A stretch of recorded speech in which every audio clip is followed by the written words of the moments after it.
చేర్చుకోవాలా వద్దా? 12 మంది బీఆర్ఎస్ ఎమ్మెల్యేలు కాంగ్రెస్ వైపు చూపు. అధిష్టానంతో చర్చించి చెబుతామన్న సీఎం.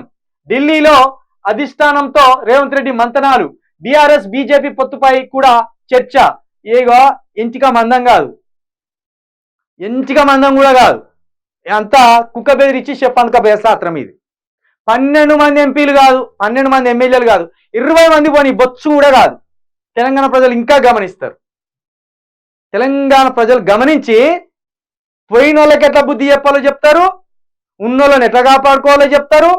తెలంగాణ రాష్ట్రం కోసం ఏ పార్టీ పుట్టింది, తెలంగాణ ప్రాంతం కోసం ఏ పార్టీ కొట్లాడింది, తెలంగాణ ప్రాంతం కోసం ఇంకే పార్టీ నిలబడతాంది, అదంతా ప్రజలు గమనిస్తారు. వారి ఇంత పెద్ద వార్తా రాష్ట్రం కదా, ఒకటి అన్నగారు పార్టీ మారంగానే ఫైవ్ పోవాలి, ఆ చట్టం రావాలి అన్నావు. ఇప్పుడు తెస్తావరా?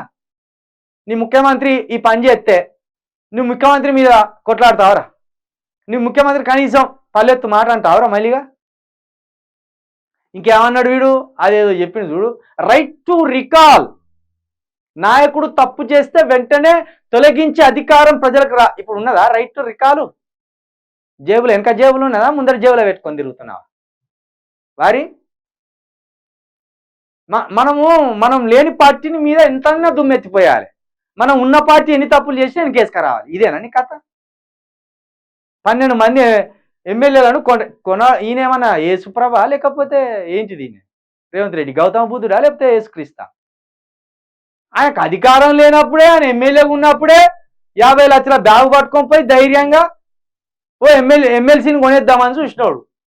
ఇప్పుడు 12 మందిని ఏంది, కేసీఆర్ను, కేటీఆర్ను, హరీష్ రావుని, జగదీశ్వర్ రెడ్డిని ఇలాంటి వాళ్ళని విడిచిపెట్టి ఉన్న వాళ్ళందరినీ కొనేయగలడు ఆయన. కొనేస్తే ఏమైతే ఈ సన్నాసులు అంతా వేళ వేద్దా ఏమైతే ఏం కాదు, ఏం కాదు. ఒకవేళ ఇప్పుడు ఈ సన్నాసులు గోడ దునికే సన్నాసులు ఉన్నారు అనుకో, ఏమవుతుంది?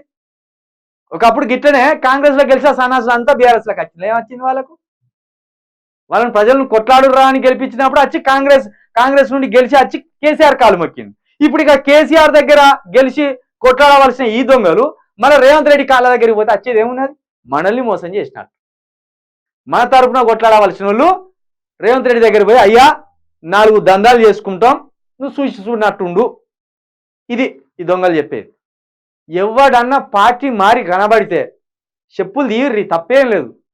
చెప్పు తీసి ఇసిరిపెట్టరు, దౌడలు వరిగిపోవాలి గాడిదలకు ఒక్కొక్కని. మిమ్మల్ని గెలిపించింది దేనికి? అమ్ముడు పోతారు. మీరు అమ్ముడు పోయినాక చెప్తాం కానీ సంగతి.